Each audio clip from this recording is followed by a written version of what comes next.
Hey YouTube, Josh Roof from Golden Ratio Content here. Today we'll talk about the 4 common characteristics of the haiku, and also a little bit about why you may enjoy writing haiku. Some people meditate, and some cry, and still others make it rain on their local shrink. There's nothing wrong with any of these things, but when I need to release tension, I write. It's not even about being sad or depressed. It's often pent-up joy that'll make my head explode if I don't get it out on paper. Now, not everybody's like that. Or maybe a better way to put it is this: not everyone knows they're like that. That's why I wanted to share the misunderstood art of haiku. Haiku is kind of amazing because it's not just an art form, it's a form of meditation, therapy, and a healthy release of emotion. It's also a great way to sharpen your brain.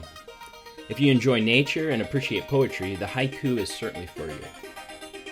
The haiku allows for many different forms of art to be expressed, but in the spirit of haiku, I'd like to simplify what I have to say to 4 unique and specific goals.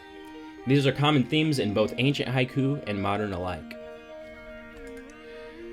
The first characteristic of the haiku I'd like to go over is that it's always light, mainly in word density. The feeling of lightness is called karumi. It's the art of cutting the use of words to a bare minimum while retaining the fullness of its meaning. The traditional form is 3 lines, like so: 5 syllables in the first line, 7 syllables in the second line, and 5 syllables in the third line. 5, 7, 5. We'll take a look at one of Basho's haiku masterpieces that demonstrates this form in a moment. The second common characteristic of haiku is nature. Nature is used to communicate complex thoughts. Emotions, ambiguous feelings, and elaborate social dynamics are just a few of the things effectively communicated in the haiku poem. Traditionally, these subjects are painted on the canvas of nature. The poem may be a metaphor. It may hold the weight of symbolism. It could be satire, blatant sarcasm, or an abstract expression of love. But it's nearly always demonstrated by something in nature, which includes weather, animals, plants, wind, and whatever else you see in nature. The third characteristic is juxtaposition. If you've never heard of juxtaposition, I'll tell you this: it's not as complex as its name seems to imply. Juxtaposition is simply a contrast you place in the haiku to surprise your reader or yourself when you come back to read it years later. In describing the tranquility of a mountain, you may refer to it as the shattering silence, or say the silence was deafening. The fourth and probably most important characteristic of the haiku is expressing feelings and emotions.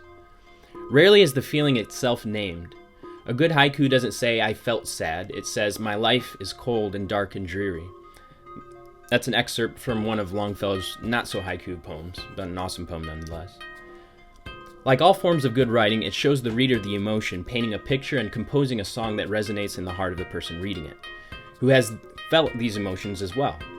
Common ground, agreement, empathy. That's what we're going for. There's many other things to be said about the haiku, but this is more than enough to get you started. At least it will be when you take a look at this beautiful haiku and find all of the elements mentioned above. This haiku was written by the father of haiku himself, Matsuo Basho. Frog haiku. In Japanese, and I'm sure I'll get this pronunciation absolutely completely wrong, but it goes something like this: Furu iki ya kawazu tobikomu misu no oto.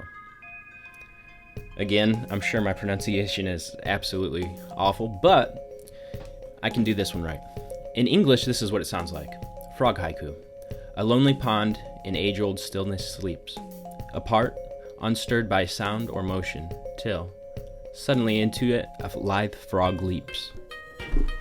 Now, I'm not going to pretend I'm a great haiku poet, or even a good poetry reader, but if Basho's frog haiku resonates with you in any way, you may enjoy finding the elements of the haiku in this masterpiece of simplicity.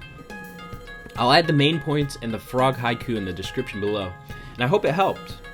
Well, that's all I got for you today. Thanks for watching. If you enjoyed this video, please like below and subscribe if you feel so inclined.